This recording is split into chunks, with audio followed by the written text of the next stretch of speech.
आज आपल्यासोबत मयूर सर आहेत, जे आज बिझनेस हेड ऑफ सिधुरा आहेत. त्यांचा जवळपास एक 16 वर्षांपेक्षा जास्त एक्सपिरियन्स आहे आणि त्यांनी आज समवेअर अराउंड 5000+ स्टुडंट्सला अब्रॉडला ज्यांना करिअर करायचं आहे त्यांना गायडन्स प्रोव्हाइड केलेला आहे. आज ते आपल्यासोबत आहेत साहजिकपणे इन डेप्थ तेच सांगण्यासाठी की त्यांनी नक्की काय करायला पाहिजे, तयारी कशी व्हायला पाहिजे, फोकस नक्की कशावर पाहिजे.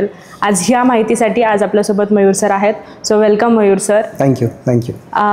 सो सर, आता भरपूर लोकांकडून किंवा भरपूर मुलांकडून आपण ऐकतो की मला फॉरेनला जायचं आहे आणि शिक्षण करायचं आहे. तर तुम्ही नक्की काय सांगताल की भारतीय विद्यार्थ्यांनी फॉरेनला का जावं किंवा तिथे शिक्षण का घ्यावं आणि त्यांनी त्याच्यासाठी काय तयारी करायला हवी? ओके. सो कुठल्याही विद्यार्थ्यांनी ज्या वेळेला बाहेर जाऊन शिकण्याचा जेव्हा विचार करतो तो त्यावेळेला काही गोष्टी महत्त्वाच्या समोर येतात किंवा का जायचं.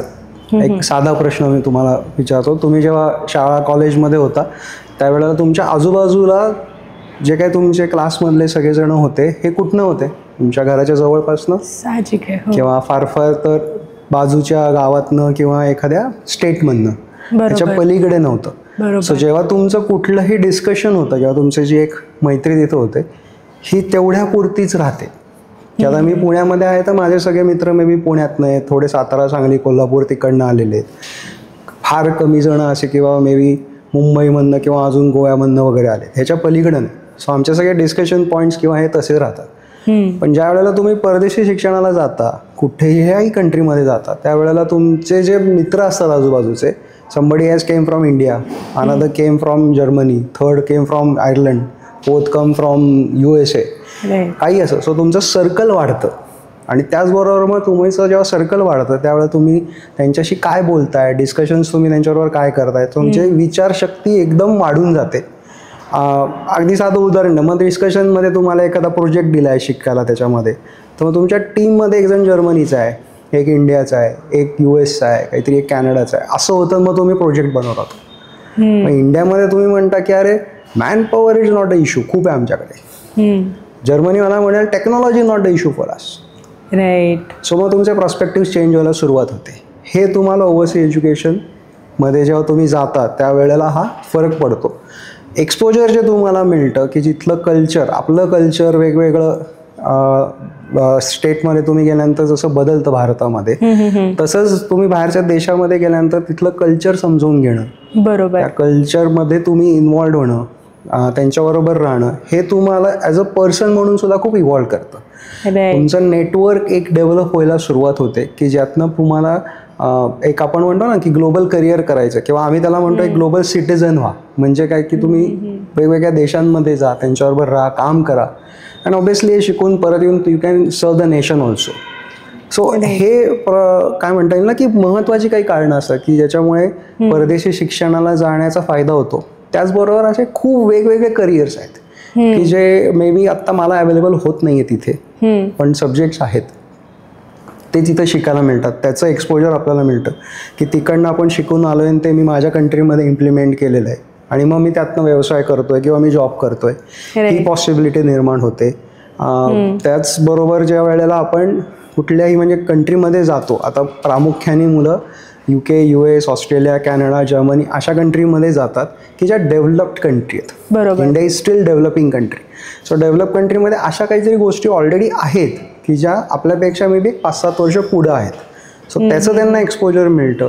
त्यातनं ते लर्निंग घेऊन ज्या वेळेला परत इंडियामध्ये डेव्हलप कंट्रीमध्ये येऊन त्याचं इम्प्लिमेंटेशन करू शकतात, तर तो कंट्रीलाही फायदा होतो, त्यांनाही फायदा होतो. सो हे सगळे काय म्हणता येईल ना की पॉइंटर्स आहेत छोटे छोटे की ज्यांनी विद्यार्थ्यांनी जर का परदेशी शिक्षण करून आले किंवा तिथं जाऊन त्यांना अजून पुढे काही करायचं असेल तर हा नक्कीच एक त्यांना एक ब्रॉडर पर्स्पेक्टिव्हवरती विचार मिळू शकतो आणि त्यांचं एक करिअर वेगळ्या दिशेने जाऊ शकतं. हा आमचा एक विचार असतो याच्यातला, का परदेशी जावं याच्यासाठी. बरोबर. तर तुमच्या अनुभवात इंडियन स्टुडंट्स जे आहेत ते परदेशात त्यांना का जायची इच्छा होते? रॅदर लाईफस्टाईल असेल, एक्सपोजर असतील किंवा करिअरच्या दृष्टिकोनातून असेल, पण तुमच्या अनुभवातून असे तुम्हाला खूप सारे स्टुडंट्स दिसत असतील समोर. तर मग तुम्हाला नक्की काय आता बरेच स्टुडंट्सचं कन्सल्टेशन आम्ही केले, त्याच्यापर्यंत दिसतं की प्रत्येकाचे ऑब्जेक्टिव्ह वेगवेगळे असतात की का जायचे. तुम्ही अगदी बरोबर म्हणलात की एक्सपोजर आहेच आहे, की वेगवेगळ्या गोष्टी आपल्याला बघायला मिळतात, एक वेगळ्या लेवलची लाईफस्टाईल पण आहे, ह्या गोष्टी तर आहेच आहेत. पण मुलांचा जाण्याचा अजून एक कल काय असतो की मला एखादं करिअर करायचं आहे, ते करिअर मे बी मला इथे करता येत नाही आहे किंवा त्याचा आत्ता इथे मला तेवढं एक्सपोजर मिळत नाही आहे. त्याच्यासाठी मुलं बरेचदा विचार करत असतात किंवा एका लेवलपर्यंत माझं शिक्षण आलेलं आहे, प्रिडॉमिनेटली बॅचलर्स झालं आहे, मी 1-2 वर्ष काम केलेलं आहे आणि आता असं कुठंतरी वाटतं की अरे अजून शिकायला पाहिजे, पण ते मला मे बी इथं करता येत नाही, म्हणून मग ते बाहेर जाण्याचा विचार करतात. मगाशी मी म्हणलं तसं की नेटवर्क बिल्ड कर, बरोबर, की माझं नेटवर्क ग्लोबल लेवलवरती जर का मला बिल्ड करायचं असेल तर मी बाहेर जाऊन त्या लोकांशी भेटणं, बोलणं, ह्या गोष्टीसाठी मुलं बाहेर जात असतात. अजून एक याच्यातला भाग असतो की जिथे बिझनेस ओनर्स असतात, की फर्स्ट जनरेशन किंवा सेकंड जनरेशन आणि आता पुढची जनरेशन या बिझनेसमध्ये येणार आहे आणि तो बिझनेस मे बी आत्ता लोकल लेवलवरती असतो. तो एक्सपांड करण्यासाठी तिकडे जाऊन जे काही आपल्याला नेटवर्किंग करावं लागतं, लिगॅलिटीज असतात, सब्जेक्ट एक्सपर्टीज अंडरस्टँडिंग असतात, हे बरेचदा मुलांच्या डोक्यामध्ये असतं किंवा मी तिथं जाऊन ते शिकून येईन, इथला हा जो बिझनेस हा लोकल लेवलवरनं थोडा अजून मोठा नेईन भारतातच किंवा मी तो एक्सपांड करीन इंटरनॅशनली. राईट. सो हे काही ऑब्जेक्टिव्ह असतात की जिथं ते जातात, ते शिकतात, परत येतात आणि मग त्याच्यानंतर त्यांच्या बिझनेसला ते ग्रो करतात. सो असे काही ऑब्जेक्टिव्ह असतात. इफ यू आस्क मी, आमच्या दृष्टीने 3च ऑब्जेक्टिव्ह असतात बाहेर जाण्याचे. पहिला असतो की तुम्हाला जायचंय, शिकायचं आणि परत यायचंय. दुसरं जायचंय, शिकायचं आणि जी काय तुम्ही इन्व्हेस्टमेंट करताय तुमच्या एज्युकेशनवरती ती त्याच करन्सीमध्ये अर्न करायची आहे, एक्सपिरियन्स घ्यायचा आहे आणि परत यायचं आहे. आणि तिसरा ऑब्जेक्टिव्ह असतो की तुम्हाला जायचंय, तिथे शिकायचंय आणि मग नंतर तिथेच राहायचंय. मे बी 10-15 वर्ष तुम्ही तिथंच राहताय आणि मग तुम्ही विचार करताय की भारतात यायचंय का अजून कुठल्या कंट्रीमध्ये जायचंय का तिथली सिटिझनशिप घ्यायची आहे, काय करायचंय.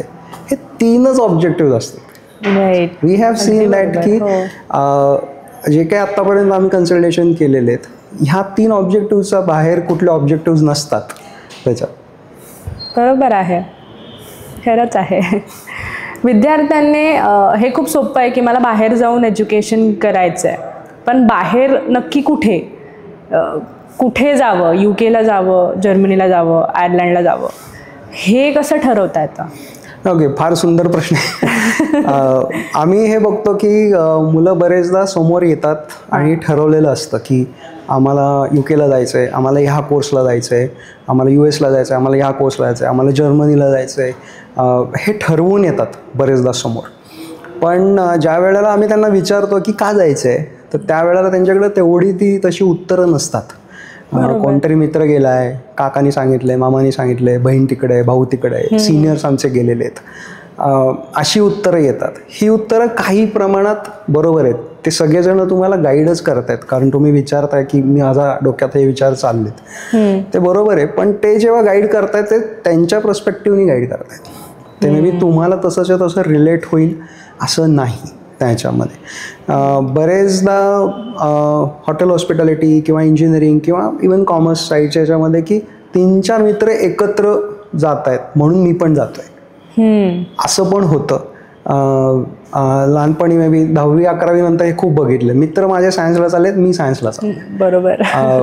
जमतंय का नाही किंवा आवडतंय का नाही आपण तेवढं बघत नाही त्याच्यामध्ये.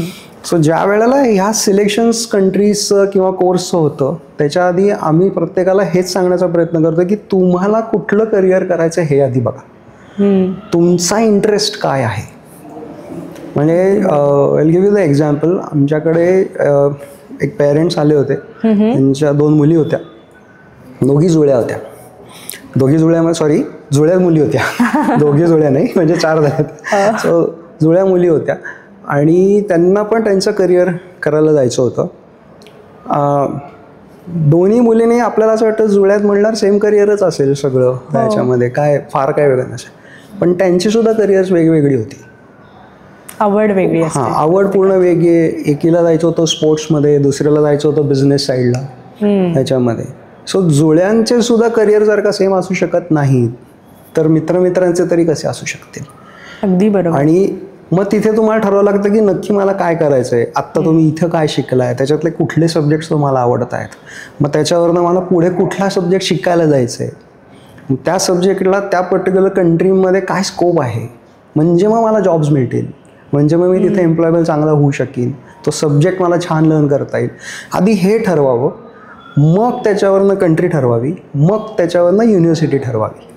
That's how we follow the process. किंवा आम्ही सजेस्ट करतो की विद्यार्थ्यांनी शॉर्टलिस्टिंगला ही प्रोसेस फॉलो करा. ओके, सो सर आपलं बोलणं झालं की मुलांनी नक्की खरंच कोणते सिटीज चूज करायला पाहिजे रॅदर, कारण UK आहे, US आहे, आयर्लंड आहे वगैरे सगळ्या गोष्टी आहेत.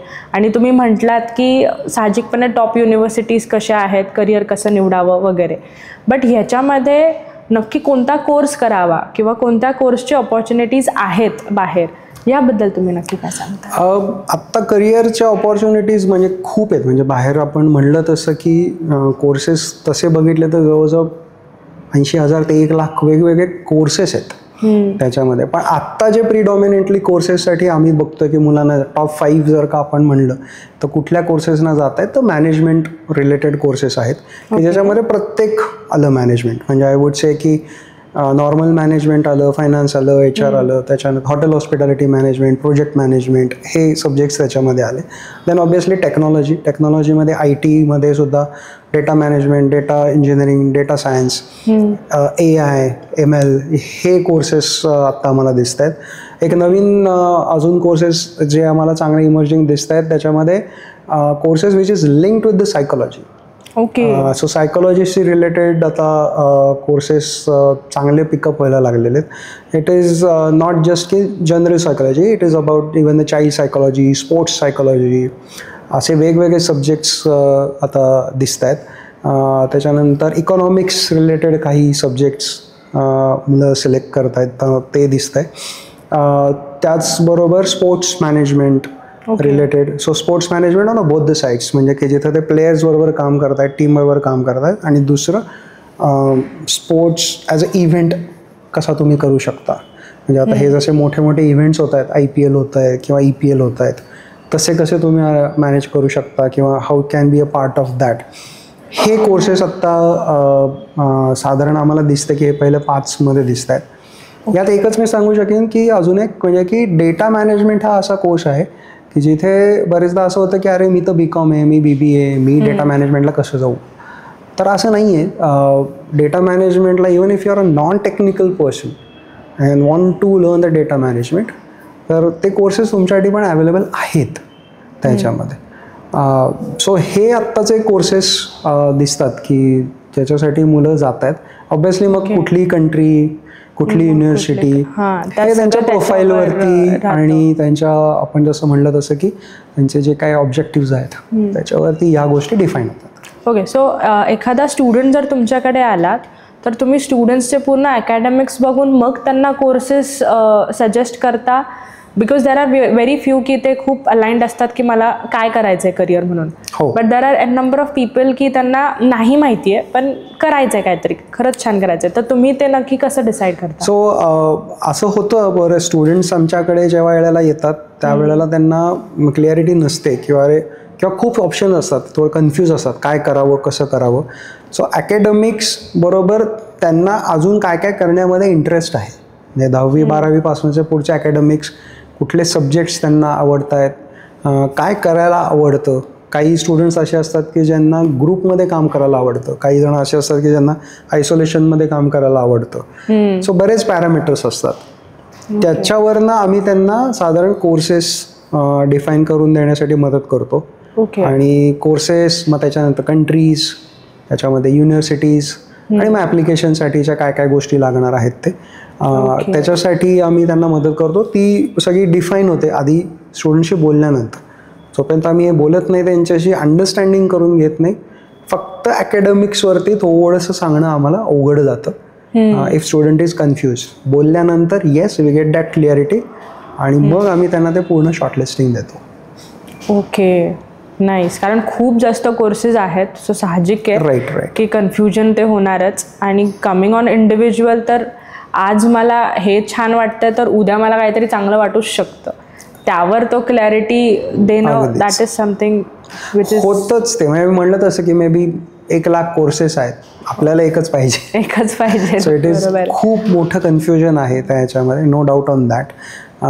पण तेच डिस्कस करून मग ते त्या पॅरामीटरवरती येऊन मग shortlisting. So you are closer to it. तुमचं कन्फ्युजन डिक्लटर होत होत तुम्ही त्याच्या क्लोजर येता and then the process can take forward. So ते आम्ही त्याला प्रोफाईल इव्हॅल्युएशन म्हणतो. प्रोफाईल इव्हॅल्युएट करून घ्या म्हणजे मग तुम्हाला या गोष्टी पुढे नेण्यासाठी आणि डिसिजन घेण्यासाठी सोपं पडेल. राईट. म्हणजे हा रोल खूप क्रुशल आहे, वायटल आहे रादर, जो सिदुरा प्ले करतो असं म्हणू शकतो की customise plan for every individual, की त्याचा पूर्ण बॅकग्राऊंड स्टडी करून त्याच्याशी सगळं बोलून त्याने नक्की काय करावं त्याचा सगळा roadmap. Exactly. I would like to give you one example over here. We had one student की त्याचं BCom and CS company secretary course was done. Okay. पण कंपनी सेक्रेटरी somehow complete झालेलं नव्हतं. म्हणजे लास्ट एक्झाम राहिली होती, नव्हतं थोडं करता येत. बट स्टील कन्फ्यूज की काय करावं करिअरमध्ये. थोडे पिअर प्रेशर्स पण होते की अरे काय आता. सो जेव्हा आम्ही बोललो डिटेल्डमध्ये त्यावेळेला लक्षात आलं की is more interested towards the brands. Marketing, branding, was more incline towards that. हे बोलण्यातनं आणि सगळ्या प्रोफाईलमधनं अंडरस्टँड होत होतं. So we helped him find a course which is luxury brand management in UK. And after completing the BCom, he went to that particular course. Again, it is another success story for us that student got the admission, got the scholarship also, completed it. आणि तिकडं गेल्यानंतर he studied well. And to be frank, आत्ता काय करतोय माहीत नाही आहे, कारण I guess he is doing wonderful. No news is a good news, so must be doing good. पण हे होतं की कन्फ्युजन असतं, कसं करू, एकदम एवढा ड्रास्टिक शिफ्ट कसं करू, पेरेंट्सना कसं सांगू, पिअर प्रेशर्स असतात, कसं करू, खूप जास्त. पण हे लाइकिंग असल्यामुळे if they could take a decision, this turn around can happen. Very true. आणि we have seen with lot of students. हे आत्ता मला टॉप ऑफ द माइंड एक एक्झाम्पल आलं, पण there are number of students की त्यांचं हे कन्फ्युजन असतं. Under peer pressure as well there are wrong decisions made जे होऊन देत नाही असं म्हणू शकतो आपण. एक्झॅक्टली. कारण आजकाल जर विद्यार्थ्यांना विचारलंच की का जायचं आहे अब्रॉडला, तर एकमेव उत्तर येतं की UKला ना खूप जॉब्स आहेत, कदाचित त्यामुळे UKलाच मला जायचं आहे. कॅनडामध्ये पॅकेज खूप छान मिळते म्हणून कॅनडामध्ये जायचं आहे. बट ह्यावर तुम्ही खरंच काय सांगताल जर, कारण आत्ता इनिशियली अजून जायचं आहे बरोबर, पण जाण्या अगोदरच ते पॅकेज कुठे चांगलं मिळेल, जॉब कुठे चांगलं मिळेल ह्या दृष्टिकोनातून सिटीज कन्फर्म आउट करतात. बट ह्यावर तुम्ही काय सांगाल? मी थोडंसं म्हणेन की थोडी आयरनीच आहे. आपण एज्युकेशनबद्दल बोलतो पण बोलतोय जॉबबद्दल. बरोबर. सो ज्या वेळेला आपण करिअर म्हणतोय त्यावेळेला आधी जेव्हा सब्जेक्ट लर्निंगवर भर द्यावं. यात मी एक कसं सांगेन तुम्हाला, आपण शाळेत पेन्सिल वापरतो आपण. बरोबर. पेन्सिल आपण शार्पनर करतो. हो. तर त्याला टोक येतं. हो. तर consider this sharpener as may be your till 12th standard or graduation level, की जिथं तुम्ही बोथट आहात पण तुम्हाला शार्पन केलं जात आहे, तुम्ही एका लेवलचं एज्युकेशन घेताय, तुम्हाला थोडी क्लॅरिटी आली की आता मला करिअरमध्ये काय करायचं आहे पुढे. सो ते झालं. ओव्हरसीज एज्युकेशन तुमच्या बाबतीमध्ये काय करतं की हे स्किल अजून शार्पन करतं सो दॅट तुम्ही कुठंतरी काहीतरी छान लिहू शकाल. ते जेवढं टोकदार असेल तेवढं तुमचं अक्षर छान येणार आहे, सगळ्या गोष्टी छान येणार आहेत. त्याचप्रमाणे ओव्हरसीजला जाताना जे तुम्ही करिअर निवडताय, हे करिअर यापुढे तुम्हाला आता एम्प्लॉयबिलिटीसाठी तुम्ही बघताय म्हणल्यानंतर ते करिअर शिकणं, ते सब्जेक्ट शिकणं हे तेवढंच महत्त्वाचं आहे. तुम्ही जर का सब्जेक्ट्स नाही शिकलात आणि म्हणलात की मला डायरेक्ट जॉब पाहिजे तर होणार नाही. आजकालच्या जगात आपण सगळीकडे बघतो की तुम्ही किती सोल्युशन ड्रिव्हन आहात एखाद्या प्रॉब्लेमला, हे बघितलं जातं. ते सोल्युशन ड्रिव्हन होण्यासाठी तुम्हाला तो सब्जेक्ट लर्न करणं खूप महत्त्वाचं आहे. आपण आधी म्हणलं तसं की going to the develop country असं करिअर काहीतरी तुम्ही बघताय किंवा सब्जेक्ट्स लर्न करताय की जे तुम्हाला मे बी माहीत नाही आहेत. सो सब्जेक्ट लर्निंगवर भर ठेवा. तिथे तुम्ही व्यवस्थित तुम्हाला अंडरस्टँडिंग झालं तर तुम्हाला ऑब्व्हियसली जॉब मिळण्याची प्रॉबॅबिलिटी तुमची वाढते त्याच्यात, कारण तुम्ही ते व्हॅल्युएबल होता. For the employer. पॅकेजच्या आधी मी तुम्हाला काय चांगलं माझ्याकडनं देऊ शकतो हे जर का तुम्ही कंपनीला चांगलं पटवून देऊ शकला तर तुमची जॉब मिळण्याची प्रॉबॅबिलिटी ही वाढते. सो आय वुड से की focus first on which subject and learning that subject is very important. Right. म्हणजे इथून आधी जॉब कुठे मिळावा ह्यापेक्षा कोर्स कोणता निवडावा, त्याच्यात माझी किती आवड आहे, किंवा तो खरंच मी 2 वर्ष 3 वर्ष कम्प्लिटली त्याच्यामध्ये डिवोशन देणार आहे का, बरोबर, याचा विचार आज करायला हवा इन्स्टेड ऑफ मला जॉब आणि इकडे पॅकेज कोणत्या सिटीजमध्ये. एक गोष्ट मी तुम्हाला सांगू इच्छितो की म्हणजे आपण जेव्हा इथे शिकतो एका लेवलपर्यंत तर आपल्याला टेक्स्टबुक्स असतात, राईट, शाळेमध्ये याच्यामध्ये. पण जेव्हा तुम्ही ओव्हरसीजला मास्टर्स प्रिडॉमिनेटली करायला जाता there are no more textbooks, there are reference books. So आता कुठल्या पुस्तकाचा रेफरन्स काय घ्यायचा आहे आणि त्याच्याप्रमाणे मला असाइनमेंट्स करायच्या आहेत हे तुम्हाला ठरवायचं. तिथं तुमचे इंटलॅक्ट सुरू होतो की तुम्हाला कन्सेप्ट मे बी सांगितली गेली आहे पण असाइनमेंट दिली गेली आहे, पण ओके आता मी कुठल्या बुकमधनं घेणार आहे, कुठल्या साईटवरनं घेणार आहे हे तुम्हाला ठरवायचं. बरं, ते मिळालंय साईटवरनं म्हणून मी तसं लिहून काढतोय असं नाही आहे. तुम्हाला काय कळलं हे तुम्हाला लिहून काढायचं की मी इकडनं हे रेफरन्स घेतलाय, मला या सब्जेक्टमधलं हे अंडरस्टँड झालेलं आहे. सो इथे तुम्ही इंटलॅक्ट व्हायला सुरुवात होता की इथे तुम्ही in a way market ready व्हायला सुरुवात होता. कारण का जेव्हा तुम्ही कुठेही कंपनीमध्ये जाताय, कुठल्याही जॉबमध्ये तुम्ही एंटर होताय किंवा बिझनेसमध्ये एंटर होताय, खूप वेगळे चॅलेंजेस येतात, वेगवेगळ्या गोष्टी असतात की जे मे बी टेक्स्टबुक्समधनं नाही शिकवल्या जातात. त्याच्यामध्ये ते प्रॅक्टिकल लेवलवर एक्सपिरियन्स मगाच्या तो एक भाग माझा सांगायचा राहिला. More of a practical oriented education is another point की जिथे तुम्ही स्टडी अब्रॉडसाठी जाता. एज्युकेशन हे बऱ्यापैकी प्रॅक्टिकल लेवलवरती तुम्हाला शिकवलं जातं. सो त्याचा तुम्हाला फायदा पुढे अगेन एम्प्लॉयबिलिटीसाठी होतो किंवा करिअर पुढे नेण्यासाठी होतो. सो तो पण मुद्दा त्याच्यात घेतो. बरोबर सर, अगदी बरोबर. सो ह्याच्यामध्ये ना सुरुवातीपासून शेवटपर्यंत कोणाला अब्रॉड जायचा आहे तर सुरुवातीपासून शेवटपर्यंतचा एक रोडमॅप असेल, बरोबर, तर तो काय असेल? सो आम्ही आमच्या एक 17-18 वर्षाच्या अनुभवातनं हा एक proven roadmap to study abroad हा तयार केलेला आहे की it has been clear now. म्हणजे स्टुडंट ज्या वेळेला आमच्याकडे होतं त्यावेळेला एक पुढचे 2-3 वर्षाचा त्याला रोडमॅप आरामात नीट क्लिअर त्याला दिसतो. मग एक उदाहरण द्यायचं झालं तर जसं तुम्ही गुगलवरती पिन टाकता ना कुठेतरी जायचं असेल तर, आणि मग तो गुगल तुम्हाला मॅप दाखवतो आणि तो तुम्हाला शॉर्टेस्ट रूट दाखवतो आणि ट्रॅफिक असेल तरी सांगतो की दुसरीकडनं जा. तसाच काहीसा रोड मॅप आमच्याकडनं तयार होतो. त्याच्यात इनफॅक्ट आम्ही हेही सांगतो की तुम्हाला लोकेशन कुठली टाकायची आहे, की जे आपण म्हणलं तसं कुठली युनिव्हर्सिटी, कुठलं कंट्री, काय वगैरे ह्या सगळ्या गोष्टी त्याच्यामध्ये येतात. रोडमॅप ज्या वेळेला चालू होतं, जे आपण बोललो तसं कन्सल्टेशननी ॲक्च्युली रोडमॅप चालू होतो. की तुमच्या डोक्यात काहीतरी विचार होतं की अरे मी परदेशी शिक्षणाला जावं का, इथे ॲक्च्युली प्रोसेस चालू होते की जिथे आम्ही ती म्हणतो की तुम्ही कन्सल्टेशनसाठी येता, की जिथे यू जस्ट मेक शुअर की तुम्हाला अंडरस्टँड होईल की ओव्हरसी एज्युकेशन काय आहे. So it is divide into 3 part: understand, decide, apply. So जेव्हा तुम्ही म्हणता की आम्हाला जायचं आहे कन्सल्टेशनला येता, for us it's understanding phase. तुम्हाला हे माहीत नाही आहे की तुम्ही स्टडी अब्रॉडला जात आहे. युजली आपण ऑनलाईन सर्च करायला लागतो, आपले ओळखीतल्या लोकांना विचारायला लागतो, they start giving you the information.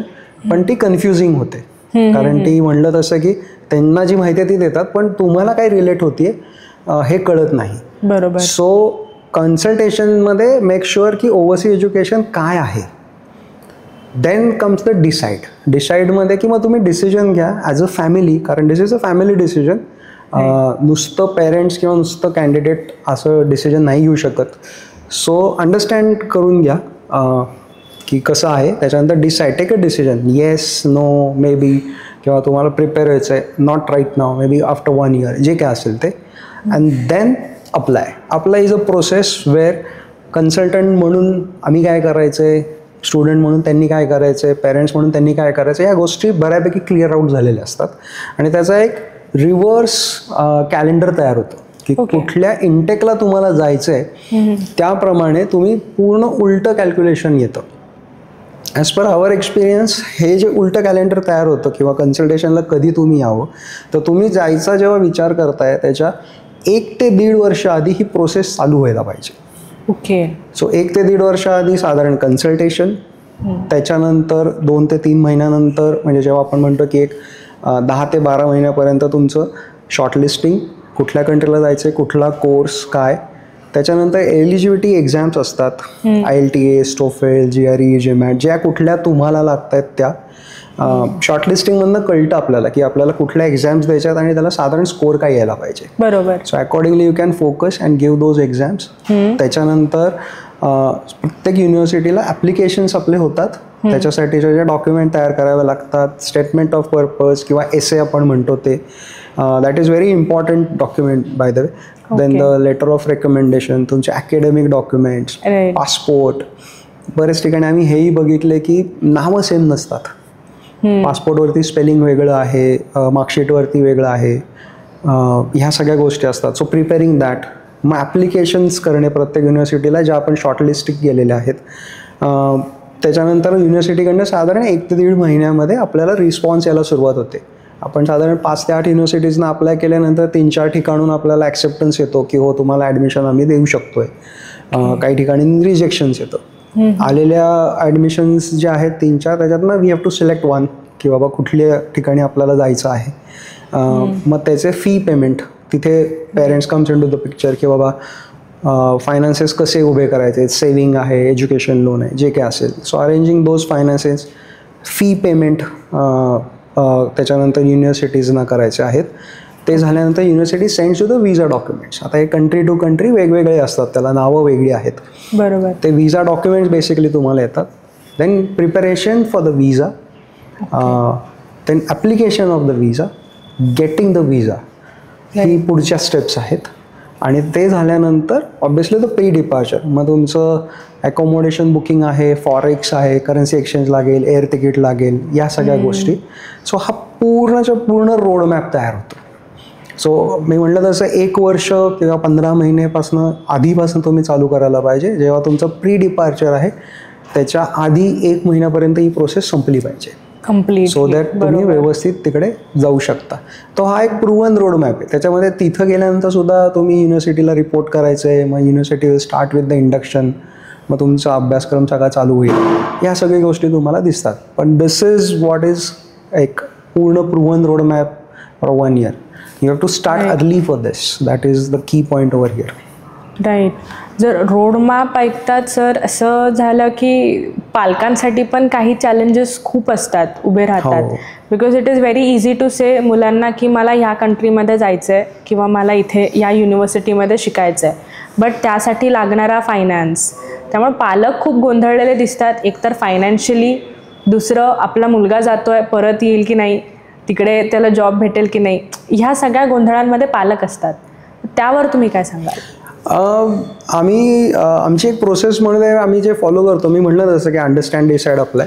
त्या अंडरस्टँडमध्ये आम्ही रेकमेंड करतो, रादर थोडं कंपल्शन करतो की तुम्ही पेरेंट्स नाही घेऊन या स्टुडंट्सना. अच्छा, म्हणजे कंपल्सरी थोडं. कारण काय होतं की स्टुडंट्सना जायचं असतं, त्यांचे विषय वेगळे असतात, त्यांचे प्रश्न वेगळे असतात, विच इज राईट. पण जेव्हा पेरेंट्स पण येतात त्यावेळेला आई असेल तर आईचे प्रश्न वेगळे असतात, वडील असतील तर वडिलांचे प्रश्न वेगळे असतात, कोणी अजून भाऊ बहीण असेल मोठं वगैरे तर त्यांचे प्रश्न वेगळे असतात, काही ठिकाणी काका मामा कोणतरी इन्वॉल्ड असतं, सो त्यांचे प्रश्न वेगळे असतात. आणि मुलांना ही सगळ्याची उत्तरं देणं थोडं अवघड होतं किंवा माहीत पण नसतं. मग ती चुकीची मे बी उत्तरं दिली जातात. सो वी रेकमेंड की तुम्ही एकतर या, तुमचे प्रश्न विचारा, so that we can answer them rightly की कुठे काय होतंय, कसं होतंय. फायनान्स हा याच्यातला खूप महत्त्वाचा विषय आहे. म्हणून मी आधीसुद्धा म्हटलं की हे फॅमिली डिसिजन आहे, एकटं कोण नाही घेऊ शकत हे डिसिजन. सो ज्या वेळेला फायनान्स हा मुद्दा येतो त्यावेळेला 2-3 गोष्टी याच्यामध्ये येतात. एक की म्हणजे तुम्ही सेव्हिंग्समधनं किती हे करू शकताय.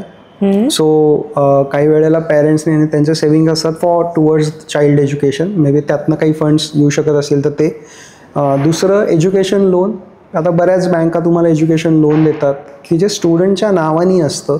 स्टुडंटला त्याचं एज्युकेशन संपल्यानंतर 1 वर्षानंतर they have to repay that. प्रत्येक बँकांचे वेगळे नॉर्म्स असतात, पण स्टुडंटच्या नावानी असतं, he has to repay that. So तिथं एक फायनान्शियल प्लॅनिंग होऊ शकतं. जेव्हा ॲप्लिकेशन्स केले जातात त्यावेळेला जर का स्कॉलरशिपसाठी अप्लाय केलं गेलं तुमचं ॲप्लिकेशन तसा परफेक्ट व्यवस्थित जर का काय म्हणता येईल पुट केला गेला अप्लाय करत असताना, तर तुम्हाला स्कॉलरशिप्स पण मिळतात. तिथे थोडंसं तुम्हाला फायनान्शियली काही गोष्टी कमी होतात. Exactly.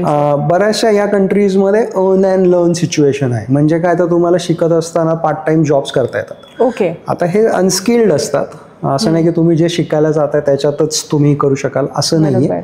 May be you are working in post office, maybe you are working in mall, you are working maybe on petrol pump, you are working in say hotels, असे काही असतात ते. पण ते तुम्हाला तिथल्या कल्चरला पण एक अंडरस्टँड करून घ्यायला मदत करतात. तुमचं एक थोडंसं लोकल लेवलला ते एक नेटवर्क पण होतं, तुमचे कॉन्फिडन्स लेवल एका लेवलला जाते, थोडं टाईम मॅनेजमेंट त्याच्यामध्ये येतं आणि फायनान्शियली सुद्धा तुम्हाला लिव्हिंग एक्सपेन्सेसला सपोर्ट करायला त्याचा उपयोग होतो. बरोबर. डोंट एक्सपेक्ट की त्या पार्ट टाइम जॉबमध्ये तुम्ही पैसे कमवाल आणि तुम्ही ते इंडियामध्ये पाठवाल आणि मी एज्युकेशन लोनला भराल, हे नाही होत. वी हॅव सीन बरेच जण तसंही कॅल्क्युलेशन करतात, तर ते नाही होत त्याच्यामध्ये. सो अशा पद्धतीने फायनान्सेस कॅन बी अरेंज्ड. आणि एक ज्या वेळेला आम्ही जसं म्हणलं ना की रोडमॅप आम्ही तयार करतो, त्यावेळेला हे एक प्रॉपर काय म्हणता येईल एक एस्टिमेशन एक्सेलशी तयार होतं की तुम्हाला ओव्हरऑल कॉस्ट किती आहे. त्याच्यामध्ये विजा फी असतील, IELTS किंवा TOEFL त्या एक्झाम्स असतील, ॲप्लिकेशनच्या फीज असतील. सो एक पूर्ण बजेट तयार होतं आणि accordingly we take it forward. आणि जेव्हा ऑफर लेटर्स येतात त्यावेळेला ते बजेट पिन पॉईंट होतं, कारण आपल्याला कळतं फी किती पे करायची आहे, स्कॉलरशिप किती मिळाली आहे, काय करायचं आहे. And then according to 1-on-1 लेवलवरती, कारण हे खूप पर्सनलाइज असतं फायनान्सेसच्या बाबतीत. सो तिथे आपल्याला त्यांना सांगत असताना की 1-on-1 लेवलवरती हाऊ युअर फायनान्सेस आर, त्याप्रमाणे we can manage those. So हे सगळे पॅरामीटर्स आहेत फायनान्सेससाठी आणि हे खूप इंडिव्हिज्युअल लेवलवरती डिस्कस करून we give the solutions to them. त्यामुळे पालकांचा पण तिथला गोंधळ थोडासा एक निवांत होतात की बजेट एक फायनलाइज आहे, कोणत्या टप्प्यांमध्ये किती पैसे लागणार आहेत आणि त्यासाठी काय आपण करू शकतो ह्यासाठी तुम्ही सपोर्ट करतात. एक्झॅक्टली. तुम्ही स्कॉलरशिपचा एक पॉईंट बोललात सर, तर स्कॉलरशिप बाबतीत कोणती स्कॉलरशिप चुकीची आहे, कोणती घ्यायला पाहिजे, ह्यामध्ये पण भरपूर मुलांचा गोंधळ होतो. बरोबर. तर त्याबद्दल तुम्ही काय सांगाल, स्कॉलरशिप नक्की कशी निवडावी? स्कॉलरशिपमध्ये वेगवेगळे अजून काय म्हणता येईल वेगवेगळी त्याला नावं पण आहेत. सो एक स्कॉलरशिप अशी असते की ज्या वेळेला आपण कुठल्याही युनिव्हर्सिटीला अप्लाय करतोय त्यावेळेला त्या युनिव्हर्सिटीज डिझर्विंग कॅन्डिडेटला स्कॉलरशिप देतात. सो त्याला अप्लाय करणं. एक मुळात लक्षात ठेवायला पाहिजे की स्कॉलरशिप ही डिझर्विंग कॅन्डिडेटला मिळते, ब्लँकेट नसते. त्यामुळे आपण त्याला एलिजिबल आहोत का नाही हेही बघणं गरजेचं असतं. सो बरेचदा असं होतं की कॅल्क्युलेशन फायनान्शियली करत असं हां मला स्कॉलरशिप मिळणारच आहे असं होतं, पण बरेचदा तुम्ही एलिजिबल नसता त्याला. सो कॅल्क्युलेशन तसं बघावं लागतं. पण जेव्हा एक ॲप्लिकेशन करतो त्यावेळेला दुसरं एक अजून एक स्कॉलरशिप असते, they called it as a may be the discount part I would say, की जिथे तुम्हाला फीजमध्ये ते डिस्काउंट देत आहेत, कारण मे बी तुम्ही फी फुल पे करताय किंवा ठराविक टाईम झोनच्या मध्ये तुम्ही फी पे केली तर ते डिस्काउंटिंग देत आहेत. So we can say that it is discount, I won't say the scholarship as such. पण तिथं एक त्यांना तो स्कॉलरशिपचा मिळतो. त्याच्यानंतर काही इंडियन गव्हर्नमेंटच्या सुद्धा स्कॉलरशिप्स आहेत की ज्या मुलांना अप्लाय करता येतात on the basis of their offer letter. त्याच्यासाठीचे एक्सपर्ट्स वेगळे आहेत. टू बी फ्रँक आम्ही त्यातले एक्सपर्ट नाही, पण त्या स्कॉलरशिपसुद्धा अवेलेबल आहेत मुलांना की तिथे त्यांना फीज, लिव्हिंग एक्सपेन्सेस, ट्रॅव्हल सगळ्याचे फंड्स अवेलेबल होऊ शकतात. सो तो एक मुलांना, पेरेंट्सना सगळ्यांना चांगला एक सपोर्ट राहू शकतो. सगळ्यात महत्त्वाचा पार्ट जो स्कॉलरशिपमध्ये येतो तो हा आहे की स्कॉलरशिप पाहिजे असेल तर तुम्ही लवकर ॲप्लिकेशन करणं खूप गरजेचं असतं. बरेचदा मुलं खूप लेटपर्यंत थांबतात आणि मग डेडलाईन जवळ आले की ॲप्लिकेशन्स होतात आणि मग तिथं स्कॉलरशिपचे चान्सेस जातात. सो आम्ही सगळ्यांना हेच रेकमेंड करतो की तुम्ही प्रोसेस लवकर चालू करा. So probability of getting scholarship increases किंवा प्रिपेरेशनला तरी तुम्हाला वेळ मिळतो की बाबा मला स्कॉलरशिप मिळण्यासाठी मला काही गोष्टी प्रिपेअर करायच्या आहेत, ह्याच्यासाठी पण तुम्हाला वेळ मिळतो. म्हणजे देर इज अ कॅन्डिडेट की दोघं इंजिनियर्स आहेत, एकाने नॉर्मल इंजिनिअरिंग कम्प्लीट केलेलं आहे आणि दुसऱ्याने इंजिनिअरिंग करताना पॅरलली कॉन्फरन्सेस अटेंड केल्या आहेत, पेपर प्रेझेंटेशन्स दिलेत, अजून 1-2 प्रोजेक्टमध्ये इन्वॉल्ड आहे आणि मग हे सगळं त्यांनी त्याच्या SOPमध्ये मेन्शन केलं आहे, म्हणजे स्टेटमेंट ऑफ पर्पजमध्ये मेन्शन केलं आहे. तर स्कॉलरशिप दुसऱ्या कॅन्डिडेटला मिळण्याची प्रॉबॅबिलिटी ही वाढते. कारण he has taken that additional effort ह्याच्यापेक्षा. राईट. सो ते मग तुम्हाला प्रिपेअर करायलाही वेळ मिळतो. सो ह्या गोष्टी प्रिपेअर करणं किंवा त्या मेन्शन करणं ह्या महत्त्वाच्या असतात आणि त्याच्यामुळे स्कॉलरशिप्स मिळू शकतात. बरोबर. तर आता ह्याच्यामध्ये एक पॉईंट असा आहे की पालकांना खास करके मुलींना बाहेर पाठवणं ही खूप भीतीदायक वाटते. साहजिक आहे. म्हणजे आज आपली मुलगी घरातून कधी बाहेर पडत नाही किंवा 7च्या आत घरात येणारी मुलगी आज डायरेक्ट म्हणते की मला परदेशात जायचंय. बरोबर. तर त्या पालकांना तुम्ही कसं कन्सल्ट करता? म्हणजे तुमचा प्रश्न अगदी बरोबर आहे, पण तुम्हाला सांगतो आमच्याकडचा स्टॅटिस्टिक्स सांगतो, ते ऐकून तुम्हाला आनंद होईल. म्हणजे की मागच्या 3-4 वर्षामध्ये आमच्याकडे आम्ही बघितले मुलींचं जाण्याचं प्रमाण जास्त आहे मुलांपेक्षा. क्या बात आहे. सो हे जेन्युइन स्टॅटिस्टिक्स आमच्याकडे आहेत. आणि आत्ताच्या मुलींना तेवढी भीती नाही आहे, आईवडिलांना पण नाही आहे, thanks to the technology also. कारण का कनेक्टिव्हिटी तेवढी चांगली राहते आणि त्यांना तेवढ्या इन्फॉर्मेशन्स वगैरे पण मिळतात. अपार्ट फ्रॉम दॅट एक काय असतं की ज्या वेळेला तुम्ही, हा थोडासा टेक्निकल भाग आहे पण एक साधं सांगतो की ज्या वेळेला तुम्ही कुठल्याही कंट्रीमध्ये शिकायला जाताय, for example you are going to UK to study, तुमचा जो व्हिजा आहे ना तो त्या इन्स्टिट्यूटनी दिलेला आहे. म्हणजे काय, तर तो व्हिजा इन्स्टिट्यूटनी स्पॉन्सर केला आहे. इन्स्टिट्यूटनी सांगितलं की ह्या कॅन्डिडेटचे सगळे डॉक्युमेंट्स आम्ही बघितलेत, ह्या कोर्ससाठी एलिजिबल आहे, प्लीज तुम्ही आता इमिग्रेशनच्या हिशोबाने डॉक्युमेंट्स बघा आणि त्यांना व्हिजा द्या. सो इन अ वे ही रिस्पॉन्सिबिलिटी युनिव्हर्सिटीची आहे to take care of that candidate. आणि युनिव्हर्सिटीज त्या घेत असतात. तिथे इंटरनॅशनल सपोर्ट सेल्स असतात की जे आपण इंटरनॅशनल स्टुडंट्स आहोत त्यांच्यासाठी. सो त्यांच्यासाठी इंटरनॅशनल सपोर्ट सेल आहेत. सो तिथे तुम्ही गेल्यानंतर तुम्हाला जे काही गोष्टी माहिती करून घ्यायची असेल तर तिथं तुम्ही कनेक्टेड राहता. आई वडीलसुद्धा इथनं त्या ऑफिसशी कनेक्टेड राहू शकतात. ऑन टॉप ऑफ दॅट की ज्या वेळेला तुम्ही तिथं जाता त्यावेळेला लोकल बडीज म्हणतात ते, की लोकल लोकांबरोबर, समवयीन लोकांबरोबर तुम्ही एकत्र येता. सो तुम्हाला कळतं की काय डूज आहेत काय डोंट्स आहेत हे तुम्हाला कळतात, की जेणेकरून सेफ्टी पॅरामीटर्स पण तुम्हाला लक्षात येतील. कुठल्या वेळेला कुठं जायचं आहे, कुठं नाही जायचं आहे, काय जायचं हे कळतं. बऱ्याच युनिव्हर्सिटीज हे इंडक्शनमध्ये पण घेतात. ओके. की काय काय गोष्टी करायच्या आहेत, कुठं जा, कसं राहा, कुठे किती वेळ तुम्हाला जॉब करता येईल, किती नाही करता येईल, लिगॅलिटीज काय आहेत, हे सगळं करतं. ह्या सगळा सपोर्ट त्यांना मिळतोच त्याच्यामध्ये. सो त्या हिशोबाने ते तसं सेफ असतं, त्याला काही तसा इश्यू येत नाही. मी म्हटलं तसं की जेव्हा ही 9 महिने किंवा 1 वर्षभराची जेव्हा ही प्रोसेस चालू असते ना, ॲक्च्युली त्या फॅमिलीला इमोशनली सुद्धा ह्या विषयांवरती प्रिपेअर व्हावं लागतं. बरोबर आहे. It is not just a finance किंवा हे कोर्स, ह्या इमोशनल पॅरामीटर्सवरती पण थोडंसं त्यांना तयार व्हावं लागतं. वी हॅव सीन दॅट की पेरेंट्स आहेत की बाबा 3 जणच आहेत, लहानपणापासून मुलगा कुठंच गेला नाही, तो ऑल ऑफ अ सडन शिकायला बाहेर गेला आहे. तर असं झालेलं आहे आमच्या. तर पेरेंट्स, त्यांना असं झालं की त्यांना वाटत होतं की तो अजून इथंच आहे. पहिले 2-3 महिने ते घरामध्ये वावरत असताना त्याचं नाव घेऊन हाक मारायचं, लक्षात अरे हा तो तिकडे गेलाय ना. सो हे थोडं होतं कारण ते खूप फास्ट झालं होतं त्याच्यात. सो थोडंसं तुम्हाला ते प्रिपेअर व्हावं लागतं त्याच्यामध्ये. आणि आता झालं असं की जायच्या आधी सुद्धा युनिव्हर्सिटीज काय काय वेळेला सेमिनार्स वेबिनार्स घेत असते, की ज्या वेळेला जायच्या आधीच स्टुडंट्सना, पेरेंट्सना युनिव्हर्सिटी काय आहे, तिथली लोक कोण आहेत, हा कम्फर्ट झोन यायला लागतो त्याच्यातला. त्यामुळे ती काय म्हणतो ना, पहिली भीती असते ना एकदम कुठंतरी जायची, ही थोडी कमी होते त्याच्यामध्ये. सर, असं एखादं उदाहरण की त्या मुलासाठी किंवा त्या मुलीसाठी खूप चॅलेंजिंग होतं अब्रॉड जाणं, किंवा अभ्यासक्रम जो आहे आपला एज्युकेशन तो खरंच अडॅप्ट किती करू शकते, असे काही चॅलेंजेस असतील, पण जायचं तर आहे नक्की. तर असं एखादं उदाहरण की खूप चॅलेंजेस आहेत आणि आज यशस्वी आहे?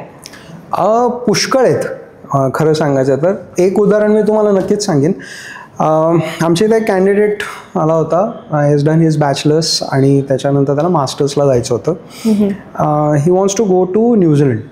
ओके. आणि तो रत्नागिरी रिजनमधनं आलेला होता, महाराष्ट्रामध्ये तुम्हाला माहितीच आहे.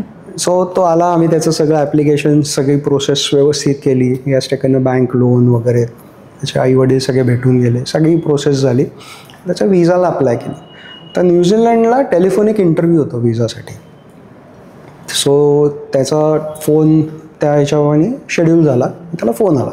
त्यावेळेला तो रत्नागिरीमध्ये होता आणि रत्नागिरीमध्ये त्यावेळेला एवढी रेंज वगैरे नव्हती फोनला, मोबाईलला म्हणजे. तर त्याचा इंटरव्ह्यू काय तेवढा नीट नाही झाला, इट गॉट अ डिस्टर्बन्स. आणि तो नीट झाला नाही म्हणून एम्बसीनी तो रिजेक्ट केला की अरे असं असं आहे. तर आणि ते लिहून पाठवतात काय घडलं असं. Okay.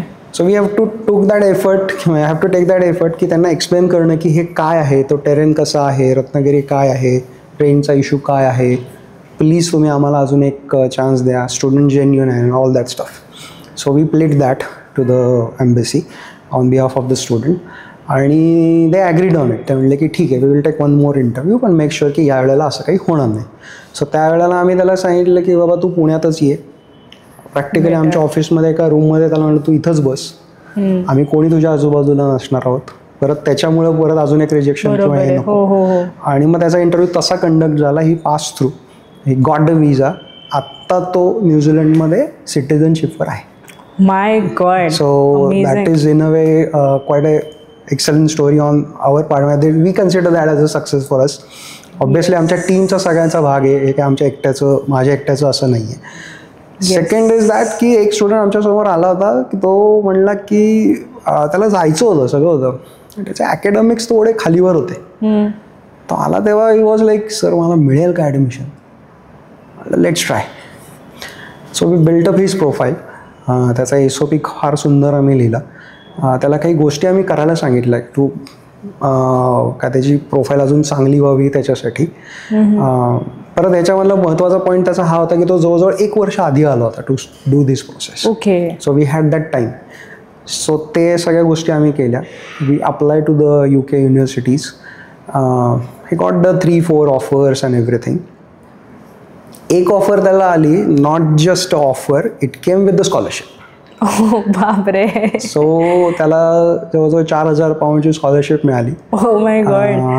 Than obviously arranging the finances and everything, ते सगळ्या गोष्टी झाल्या. त्याच्यात त्याचं पण खूप छान होतं. त्याने त्याच्या वडिलांना सांगितलं की बाबा मला एज्युकेशन लोन करून द्या माझ्या नावाने, कारण मी हे सगळं फेडणार आहे. So he was that determined की मला हे करायचंच आहे. आणि he is looking at it as की माझा हा आयुष्याचा टर्न अराउंड होईल असं. सो ते सगळं झालं. He went to UK. तो म्हणजे आमच्यासाठी हे होतं की आणि त्याच्याहीसाठी की ॲडमिशन मिळेल का नाही याच्यावरनं he got a admission with the scholarship. It is a success for us. आणि now he has completed his course, working in the company. So his life turn around as he said. पण तो determined होता. It was not a cake walk. म्हणजे या दोन्ही स्टुडंटसाठी मी म्हणेन किंवा असे खूप आहेत, हे 2 अगदी टॉप ऑफ द माइंड आले म्हणून. पण असं मुलांना की हे त्यांचे एफर्ट आहेत, दे स्टिक टू इट. जसं आम्ही म्हणतो की हा प्रूव्हन रोड मॅप आहे, तसं हा केक वॉक नाही आहे. मी विचार केला आणि हा झालं सगळं छान छान छान छान, असं नाही आहे. हे मुलांचे पण एफर्ट आहेत. ते डिसिप्लिन तेवढे राहून, फोकस राहून केलेलं आहे. So that is also the most important part की मला माझे एफर्ट टाकायचे आहेत. माझे एफर्ट जर का मी नाही टाकले तर काहीच नाही घडणार आहे त्याच्यामध्ये. Then you come back to India with the frustration. That is not good. So भरपूर चॅलेंजेस आहे, भरपूर गोंधळ पण आहे, रादर पालकांचा पण, स्टुडंट्सचा पण. अगदी. सो बेसिकली तुम्ही सांगितला की तो अप्रोच नक्की काय असतो, सिधुराचा अप्रोच नेहमी काय असेल हे तुम्ही सांगितलं. त्याचा एक फ्रेमवर्क असेल. सो या सगळ्या गोलचा एक फ्रेमवर्क असेल, त्याबद्दल तुम्ही काय सांगा. सो आम्ही एक गोल म्हणून एक फ्रेमवर्क त्याला म्हणतो आम्ही. सो गोलमध्ये G stands for the what is your exactly goal is what you want to achieve. O stands for the opportunities, what all opportunities will be getting when you are going abroad, किंवा तुम्ही काय काय गोष्टी बघताय आणि काय काय घडू शकतं. A is what is your aspirations. आपण आधी म्हणलं तसं की ॲस्पिरेशन्समध्ये येतं की तुमचे ऑब्जेक्टिव्स काय आहेत. Are you staying back there for a long, का परत यायचं आहे इकडं येऊन मग इथं काही तुम्हाला बिझनेस चालू करायचा आहे, वेगळ्या लेवलला न्यायचं आहे, हे सगळं येतं. आणि L stands for the long term career goals. When we talk about a long term career goals, we talk about 5-10 years की तुम्हाला नक्की काय करायचं आहे. कारण हे ज्या वेळेला तुम्ही कुठलाही सब्जेक्ट सिलेक्ट करता, किंवा करिअर सिलेक्ट करता, आहे सगळ्यांनाच माहिती आहे की पूर्ण जगभरामध्ये एक कॉमन गोष्ट प्रत्येकजण जे करतो विच इज झोपणे. सो एक आपण असं धरू 10 ते 12 तास आपण झोपतो विच इज कॉमन. पण उरलेले जे काय तुम्हाला 10 ते 12 तास काम करायचं आहे आणि जे पुढचे जवळजवळ 25-30 वर्ष करायचे तुमच्या अर्थार्जनासाठी, ते जर का तुमच्या आवडीचं नसेल तर मग सगळीच गडबड होणार आहे. बरोबर. आणि हे आपण बरेच ठिकाणी बघतो ह्याच्यामध्ये. सो ह्या पॅरामीटरवरती तुम्हाला आवडणारा सब्जेक्ट, तुमचं लायकिंग असलेलं सब्जेक्ट, तुमच्या पर्सनॅलिटीला जाणारा सब्जेक्ट, ह्याच्यावरती लक्ष देऊन मग तुम्ही पुढे कन्सल्टेशन घेऊन ती प्रोसेस पुढं आपल्याला नेता येते, की ज्याच्यातनं ऑब्वियसली या फ्रेमवर्कमधनं we take it from the consultation, then as we said about the जो काही आम्ही प्रूव्हन रोडमॅप केला आहे त्याच्यावरती स्टेप बाय स्टेप आम्ही त्यांना हँड होल्डिंग करतो. सायंटिफिकली थोडंसं सांगायचं झालं तर we work as a catalyst where we don't get involved in to the process but we expedite the process. So that's how we do it. आम्ही त्यांना hand holding करतो आणि वी मेक शुअर की त्यांची स्टडी अब्रॉडपर्यंत जाणे, pre डिपार्चरपर्यंतची journey व्यवस्थित सगळी complete होईल. वाव. सो सर, तुम्ही सांगितल्याप्रमाणे खरंच हे गोल फ्रेमवर्क जे आहे ते अत्यंत गरजेचं पण आहे आणि पूर्ण आपण रोडमॅप वगैरे सगळा देत असतानाच हा कम्प्लीट एक फ्रेमवर्क पण सगळा छान होऊन जातो रादर विद्यार्थ्यांसाठी. सर, ह्याच्यामध्ये आता तुमच्या स्वतःचं इव्हॉल्वमेंट सिधुरासोबत कसं झालं? लाईक काय असं झालं की तुम्ही हे स्टार्ट केलं? ओके. सो काय म्हणता येईल, ज्या वेळेला मी या स्टुडंट झोनमध्ये होतो त्यावेळेला माझ्या आईवडिलांना किंवा इवन मलासुद्धा हे माहीत नव्हतं की असं काहीतरी असतं, की पुढे जाऊन आपल्याला अजून असं काहीतरी वेगळं करिअर करता येईल किंवा तुम्ही परदेशी जाऊन वेगळे वेगळे अजून सब्जेक्ट चांगले शिकू शकता. हे माहीत नव्हतं. माझ्या आईवडिलांनाही माहीत नव्हतं, मलाही माहीत नव्हतं किंवा आम्हाला तेवढे रिसोर्सेसच नव्हते समोर की अरे हां यांना विचारावं. त्यावेळेला की किती मार्क पडलेत त्याप्रमाणे सायन्स, कॉमर्स, आर्ट्स असं ठरायचं किंवा लॉ किंवा हे असे 5-6 careers and then you take it forward on that, असं ते होतं. माझ्या बाबतीतही थोडंसं तसं झालं. मी स्वतः क्रिकेट खेळत होतो त्यावेळेला, अजूनही खेळतो. त्यावेळेला कॉम्पिटेटिव्ह खेळत होतो. जसे मार्क पडले तशाप्रमाणे घरी मोस्ट ऑफ द फॅमिलीमध्ये मेंबर्स हे कॉमर्स साईडचे, CA वगैरे. So let's go on that part असं म्हणून I started with my commerce career. Commerce career झाल्यानंतर मग पुढे PG आणि ह्या सगळ्या गोष्टी. पण त्यावेळेला हे बाकी काही डोक्यात नव्हतं की काय करता येईल. हे खूप नंतर रिअलाईज झालं की अरे हां असं काहीतरी आपल्याला करता आलं असतं. Back that time I was thinking about actuarial science, which is the brain behind the insurance. आता तसं त्यावेळेला एवढे कोर्सेस इथं नव्हते की अबाउट दॅट. त्याच वेळेला मे बी आईवडिलांना माझ्या किंवा मला कुठनं हे कळलं असतं तर maybe I could have tried it की बाबा UK मध्ये हे कोर्सेस आहेच आहेत ऑलरेडी मास्टर्स लेवलला आणि माय करिअर कुड बी डिफरंट. ज्या वेळेला मी UK गव्हर्मेंट कॉलेजेसचं रिप्रेझेंटेशन वेस्टर्न इंडियासाठी करत होतो, मी सगळीकडे फिरत होतो, पेरेंट्सशी बोलत होतो, तर त्यावेळेला ते एक मला खरं सॅटिस्फॅक्शन होतं की अरे हां I am giving that information, parents are asking आणि ही वेगळी इन्फॉर्मेशन दिली जाते. ते झाल्यानंतर जेव्हा तो माझा रोल संपला त्याच्यानंतर ह्याच प्रेरणेने आम्ही एक कंपनी चालू केली की ही माहिती देणं गरजेचं आहे. भले तुम्ही जा नका जाऊ दॅट इज ओके, पण ॲटलिस्ट माहिती घ्या. सो तुमच्याकडे एक वेल इन्फॉर्म्ड डिसिजन घ्यायला की हां मी परदेशी शिक्षणाला गेलो नाही, मला माहिती होतं, माझ्यासमोर सगळं होतं, पण बिकॉज ऑफ ह्या डिसिजनमुळे मी गेलो नाही. It's okay. पण माहीतच नव्हतं, गेलोच नाही आणि मिस द ऑपॉर्च्युनिटी, असं नको. ते 3 इडियटमध्ये म्हणतात ना, खाली टॅक्सी उभी होती आणि तसं नको व्हायला. ही याच्या मागची आमची खरं प्रेरणा होती आणि अजूनही तीच आहे. म्हणूनच आमचा काउन्सिलिंगवरती खूप जास्त भर आहे. पेरेंट्स बरोबरचं काउन्सिलिंग, मुलांबरोबरचं डिस्कशन, ह्याच्यावरती आमचा खूप जास्त भर आहे आणि ह्याच माइंडसेटनी आम्ही पुढे जातो. मोस्ट ऑफ द कन्सल्टेशनमध्ये मी स्वतः इन्वॉल्ड असतो कारण तिथे आम्हाला अंडरस्टँड होतं काय करायला पाहिजे आणि तिथे आम्ही हे पण केलेलं आहे की आम्हाला असं वाटलं की student is not ready or parents are not that ready. आम्ही नाही म्हणून सुद्धा सांगितलं की प्लीज नका करू ही process, you are not ready as of now. So main thought process हीच होती की जे माहिती नाही म्हणून जी ऑपॉर्च्युनिटी मिस झाली त्यावेळेला तसं नको व्हायला. वेदर इट इज एनी काय म्हणता येईल करिअर किंवा कुठनंही तुम्ही येत असाल ॲटलिस्ट अंडरस्टँड करून घ्या. तुमची आम्ही म्हणतो त्याला तुमची एक प्रोफाईल इव्हॅल्युएट करून घ्या की are you ready for this, are you ready for study abroad, at least evaluate करून घ्या आणि मग तुम्ही डिसिजन घ्या येस नो जे काय असेल ते. हेच आमचं म्हणजे थॉट प्रोसेस किंवा हीच आमची एक हे आहे म्हणजे एक बेसिक थॉट प्रोसेस. आणि you can say the vision also.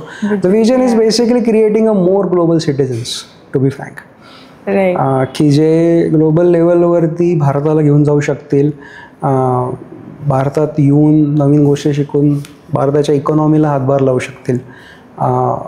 That is the larger vision की क्रिएट मोर ग्लोबल सिटिझन्स. नाही सर, ह्याच्यामध्ये जसं तुम्ही म्हटलात की तुमचं हे विजन आहे, तर ह्याच्यामध्ये सिधुराचं पुढचं पाऊल काय असणार आहे टेक्नॉलॉजी किंवा रुरल रीच बाबतीत, इनोव्हेशन्स त्या बाबतीत तुम्ही काय सांगता? सो आत्ता आम्ही ज्या यांनी पुढे जातो आहे आम्हाला दिसतंय की पुणे, मुंबई, बेंगलोर, दिल्ली अशा ह्याच्यातनं तर मुलांना एक्सपोजर पण आहे, त्यांना माहिती पण आहे. थँक्स टू टेक्नॉलॉजी हे सगळीकडे पोचतं पण आहे त्याच्यामध्ये. पण त्याचबरोबर टियर 2 सिटीजमधली जी मुलं आहेत की ज्यांच्याकडे टॅलेंट आहे, त्यांना आईवडिलांकडनं बॅकअप पण आहे, पण ऑथेंटिक इन्फॉर्मेशन आणि कशी प्रोसेस करायची हे मे बी काही काही वेळेला अंडरस्टँड होत नाही. So we are trying to guide those parents, those students. मी म्हटलं तसं की त्यांनी त्यांची ॲटलिस्ट प्रोफाईल इव्हॅल्युएट तरी करून घ्यावी. सो आम्ही आता आमच्या वेबसाईटवरती we have added that particular form. Also we have said that की at least we said it discovery call may be, की जस्ट अंडरस्टँड की तुम्ही हे करू शकता का नाही. So we have putted that on particularly on our website. आत्ता सगळीकडं AIचं जग आहे, पण हे प्रोफाईल इव्हॅल्युएशन मॅन्युअली होतं. Okay. So we try and understand and talk to the student and obviously then use the technology with the AI and what best fit career for him. पण तिथं मॅन्युअल इंटरव्हेन्शन आम्ही अजूनही ठेवलेलं आहे, कारण का personality वेगळी आहे. स्टुडंटचं काय म्हणणं आहे, पेरेंट्सचं काय म्हणणं आहे, त्यांचा माइंडसेट कसं आहे, काय आहे. बरोबर. सो हे समजून घेऊन मग टेक्नॉलॉजीचा वापर करून एक छान त्यांना आम्ही रिपोर्ट की बाबा हां तुम्ही इथपर्यंत तयार आहात फायनान्शियली, अकॅडमिकली, काय काय तुम्हाला तयारी करायची आहे, कशी करायची आहे, with the pointers. We are thinking of giving that particular report to those students and parents. आता आमचा पुढचा प्रयत्न तो आता सिधुरा म्हणून तो आहे आमचा. Wow, great. सो सर, खूप छान माहिती याबद्दल कळालेली आहे की खरंच पालकांचा पण खूप गोंधळ असतो, मुलांचं पण माइंडसेटच कम्प्लिटली वेगळं राहतं. त्या माइंडसेटला पूर्ण लाईनअप करणं आणि मग त्यांना पूर्ण त्यांचा रोडमॅप क्लिअर करणं, ह्या सगळ्या गोष्टी आज खरंच तुमच्याकडून कळाल्यात. ह्या पॉडकास्टमध्ये काही विद्यार्थी पण ऐकतात आपला हा पॉडकास्ट, काही पालक ऐकतात. त्यांच्यासाठी तुमचा असं शेवटचा सल्ला किंवा तुम्हाला असं काही सांगायचं आहे त्यांना की त्यांना ते फ्रुटफुल राहील असं काय असेल? फ्रुटफुलमध्ये आहे की जसं म्हणलं शेवटच्याच ह्याच्यामध्ये मला सांगायला हे आवडेल की get well inform decision, get your profile evaluated, that is most important. पहिले अपॉर्च्युनिटी होती पण मिस झाली असं होऊन देऊ नका, दॅट इज फर्स्ट पार्ट. आणि दुसरा पार्ट हा आहे की जर का तुम्ही जायचा विचार करतच आहात आणि तुम्ही ठरवलं आहे तर स्टार्ट अर्ली. स्टार्ट अर्ली म्हणजे काय की जर का तुम्ही 12वी नंतर जायचा विचार करत असाल तर 10वी नंतर parents students should start the process. तुम्ही ग्रॅज्युएशन नंतर विचार करत असाल तर तुमचं जे लास्ट इयर आहे तेव्हापासून तुम्ही ती प्रोसेस चालू करायला सुरुवात करायला पाहिजे. तुम्ही जर का 2-3 वर्ष जॉबमध्ये आहात आणि आता विचार करत असाल तर जेव्हा केव्हा तुम्ही विचार करताय की मला जायचं त्याच्या 1 वर्ष आधीपासून तुम्ही ही प्रोसेस ॲटलिस्ट चालू करायला पाहिजे. So start early is the another thing की जे मी ऐकणाऱ्या प्रत्येक ऑडियन्सला सांगू शकतो. Right. So thank you sir. I mean आज आपल्यासोबत सरांनी साहजिकपणे त्यांनी सांगितलेलं आहे की कसं कन्सल्टिंग असावं, किंवा उद्या जाऊन आपल्याला परत एक नेक्स्ट पॉडकास्टमध्ये आपण in detail in depth knowledge about all exams की कशी तयारी करायला हवी मुलांनी ज्यांना अब्रॉड जायचं आहे, किंवा पालकांनी नक्की काय तयारी करायला हवी ज्यांना आपल्या मुलांना अब्रॉड पाठवायचं आहे, याबद्दल नक्कीच आपण इन डेप्थ डिस्कशन्स करूयात. सो आज सर तुमचा पूर्ण वेळ तुम्ही आम्हाला दिलात. रादर खूप गोष्टी कळाल्यात, खूप मायन्यूट टू मायन्यूट गोष्टी आहेत. भले ते एज्युकेशनपासून जॉबचा विचार करावा का एज्युकेशनचा विचार करावा, या सगळ्या गोष्टी आज क्लिअर झालेल्या आहेत.